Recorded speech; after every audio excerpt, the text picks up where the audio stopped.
Reddit, ask me anything. I am a diagnosed sociopath. Ask me anything. I was recently diagnosed with antisocial personality disorder, the same psychological condition serial killers have. The first two psychologists I talked to had no idea what was wrong with me because I tricked them. The third was a psychiatrist, who was much smarter and more fun to talk to, and I eventually told him I was a sociopath based on my own research. He agreed with my diagnosis. I have never felt happiness, love, or remorse. I lie for fun, although I'll try to suppress that urge here because seeing your reactions to my truthful answers will be more fun. I exhibited the full triad of sociopathy as a child, bedwetting past the age of 5, cruelty to animals, and obsession with fire. I don't have any friends, only people I use. Step into the darkness. Ask me anything. Disclaimer: I've never killed a human and I wouldn't try because the likelihood of getting caught. My brother is a sociopath. He was my mom's best friend as long as she was paying his bills. He couldn't be bothered to call when she was dying. Every day she asked if he had called. The answer was always no. She died knowing she'd been used. The rest of us had always known. My heart hurts. What is so exciting about fire? Did you ever commit arson? Do your family members realize that something is not normal about you? Do you have any belief in religion, the supernatural? That's a hard question. I just can't take my eyes off a moving flame. I think it's the motion, but it could also be the destruction of substances going on. I also kind of liked burning myself when I was younger. I would hold a lit match under my finger until my finger blistered and I would play with the blister for days. What about the other questions? You are familiar to me. We call them adaptive sociopaths because you are better at assessing risk, which the typical sociopath is poor at, etc. So you avoid killing. Most adaptive sociopaths end up as senior VPs and division heads in large companies. In that capacity, you can crush hundreds of souls daily and never go to jail for it. When I say it puts the lotion on its skin, how does that make you feel?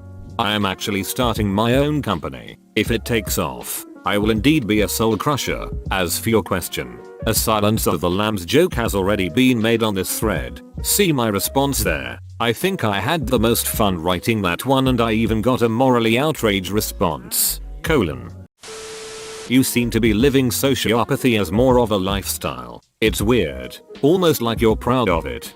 I guess you could say I'm proud.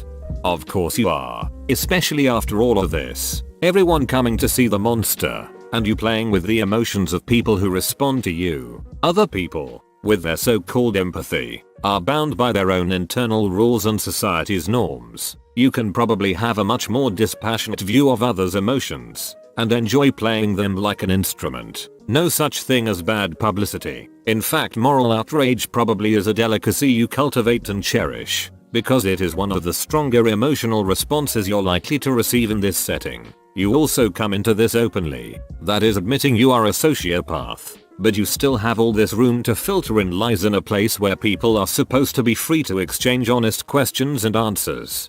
True, but don't think you're special because you figured me out. You had a pretty big head start there from my admitting I'm a sociopath. I have actually told the truth mostly here, because people's reactions to the truth are kind of more entertaining in this case, but there are still plenty of lies here.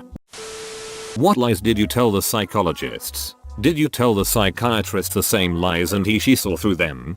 There are basically 3 parts that make a lie work, in case you can't tell. I like numbered lists. Tell the person what they want to hear. Tell something close to the truth. Look the person in the eye and say it with the appropriate emotion. I told all 3 of my therapists the same kinds of lies. Generally, if they asked me about my parents, I would say something angsty. If they asked about my sex life, I would complain about how women are also apathetic to my feelings. In reality, my parents were pretty good parents and I can pretty manipulate women enough to get what I want often enough for my needs. Basically, I just led them down a lot of the wrong tracks. I would also accuse them of being terrible and unhelpful subtly whenever I could. Eventually both of my psychologists hated me and had me transferred. And I think both of them actually saw through my lies. Although I don't think they figured out from that the fact that I'm sociopathic. The psychiatrist saw through my lies too eventually, and he called me out on it. which is probably the main reason I respect him more.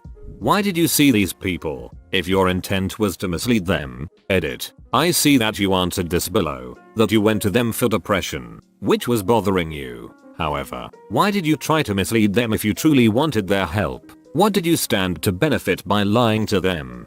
There's no benefit to lying to them. It's just fun. Sociopaths often don't lie with any discernible objective. Honestly, it's very difficult for me not to lie. I keep almost lying as I write these answers, even though I want to tell the truth here to see people's reactions. At least once a day I tell a lie and then secretly curse to myself because I told a lie that might backfire. So in short, I lie even when it's counterproductive. There's something about psychologists that particularly brings out my desire to lie, though. I think it's the fact that they're trying too hard to discern the truth that I just want to toy with them. Like I said, it pisses them off.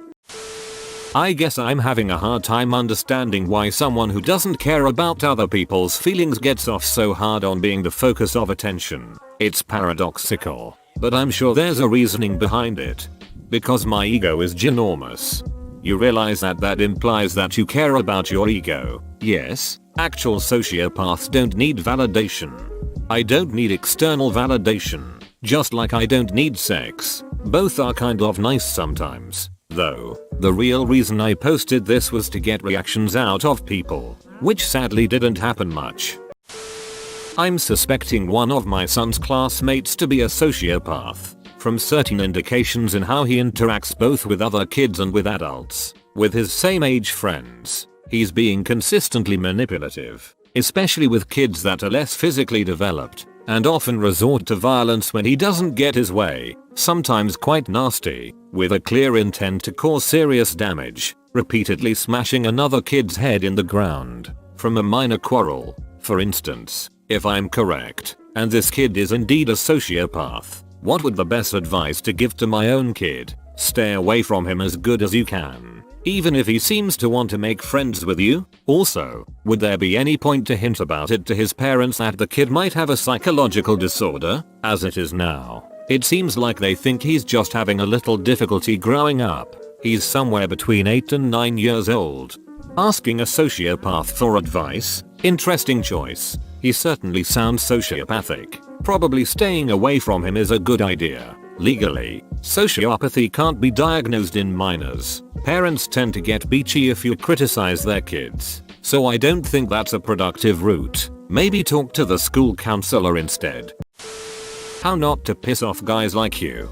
Honestly, you would have to go through some serious effort to piss me off. My emotions in general are pretty muted. That said, not pissing off people like me doesn't make you safe from people like me. What I do to other people, stealing, lying, vandalism, etc., has nothing to do with what they do to me and everything to do with keeping myself entertained. In fact, I tend to target the people who are kind to me, not because they are kind to me, but because I'm around them more. If you're useful to me or helpful, I won't do anything that would ruin that by making you not like me. But if there is someone like me around you, you probably don't know. So it's kind of stupid going around making yourself useful to people because one of them might be a sociopath. I am curious if it bothers you at all that you are much less of a threat to me than your average guy who is driven by emotion and rage. Nope, it doesn't bother me. You might even be right.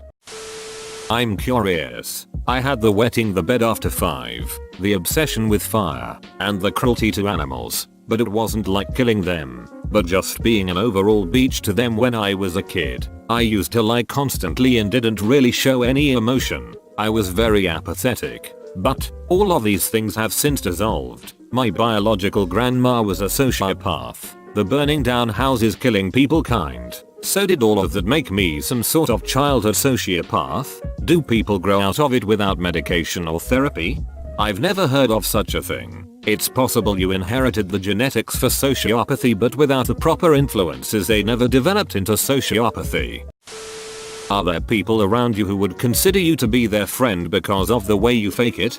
Yes, I am the best man at a guy's wedding in a few months. He does my homework for me. I also was the person who another guy called to pick him up from the hospital after his girlfriend dumped him and he drank himself into acute alcohol poisoning. He hosts good parties where I can get free beer.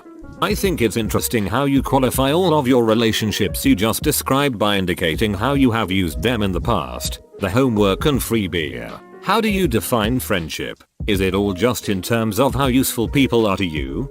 I don't have anyone I would describe as a friend in the traditional meaning of the word. I call people my friends if it benefits me for them to think that I like them. So you're 22? At what age did your mental conditions become apparent to you?